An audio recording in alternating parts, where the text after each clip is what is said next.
بسم اللہ الرحمن الرحیم نحمدہ ونصلی علی رسولہ الکریم اما بعد۔ ایک حدیث شریف میں فرمایا گیا ہے کہ پانچ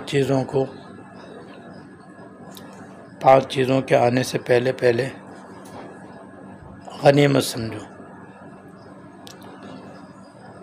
یعنی ان سے فائدہ اٹھا لو۔ دنیا کا جائز فائدہ بھی جائز ہے، اور آخرت کا تو فائدہ ہی اصل میں فائدہ۔ ان میں سے ایک یہ ہے کہ صحت کی قدر کرو بیمار ہونے سے پہلے۔ تو اس میں بلا شبہ صحت کے نعمت ہونے میں اور بہتر ہونے میں کوئی شبہ ہی نہیں ہے۔ دنیا کی بھلائی بھی، عافیت و ترقی بھی صحت کے ساتھ ہے۔ بیمار آدمی کیا کر سکتا ہے؟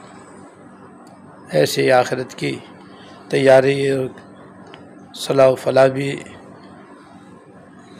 صحت کے ساتھ ہے، کیونکہ صحت کے ساتھ انسان جس قدر نیک کام کر سکتا ہے بیماری میں نہیں کر سکتا۔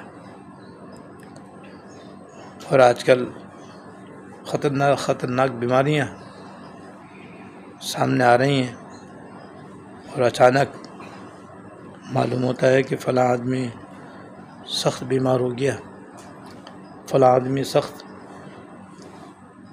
فلاں بیماری میں مبتلا ہو گیا۔ تو بھئی یہ پتہ نہیں چلتا ہے آدمی کو بیمار ہوتے ہوئے۔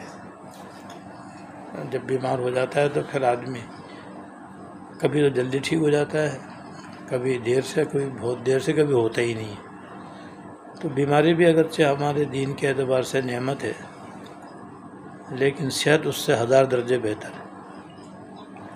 اس لیے اپنی صحت کا بہت ہی خیال رکھنا چاہیے۔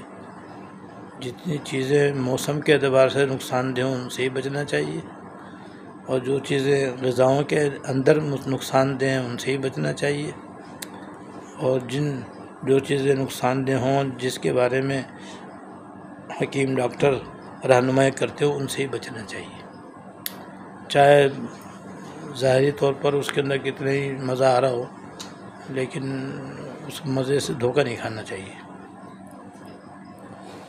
اور ایسے ہی اگر کوئی بیماری لاحق ہو جائے تو پرواہ نہیں کرنی چاہیے، بلکہ جتنی جلدی ہو سکے اس کا علاج کر کے، دوا کر کے اور دعا کر کے، پرہیز کر کے صحت حاصل کرنے کی کوشش کرنی چاہیے۔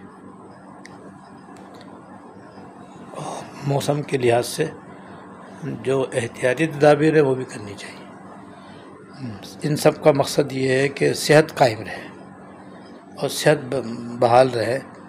ایسی صحت کا برقرار رکھنے کے لیے اس کے لیے مناسب غذا اور مقویات کا استعمال بھی ہے، کہ اپنی طبیعت کے مطابق، اپنے مزاج کے مطابق اپنے فیملی ڈاکٹر سے یا حکیم سے اپنے واسطے ایسی غذائیں تجویز کرا لے کہ ان کا استعمال رکھیں، اور اپنی صحت کی حفاظت کرنے کا پورا اہتمام کرے۔ ورنہ بیمار ہونے کے بعد ظاہر آدمی کھڑے ہو کے نماز بھی نہیں پڑھ سکتا، بیٹھ کے نماز پڑھتا ہے، بعض دفعہ بیٹھ کے بھی نماز نہیں پڑھ سکتا، لیٹ کے نماز پڑھتا ہے، بعض دفعہ لیٹ کر بھی نہیں پڑھ سکتا، اشارے سے پڑھنی پڑتی ہے، وضو نہیں کر سکتا تو تیمم کرنا پڑتا ہے۔ یہ سب رخصتیں ہیں، لیکن یہ بہرحال صحت کے برابر نہیں ہے، لہذا صحت کا بڑا خیال کرنا چاہیے،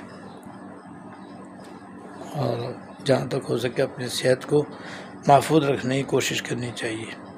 اللہ تعالیٰ مجھے بھی، آپ کو بھی اپنی صحت کی قدر کرنے کی توفیق عطا فرمائے۔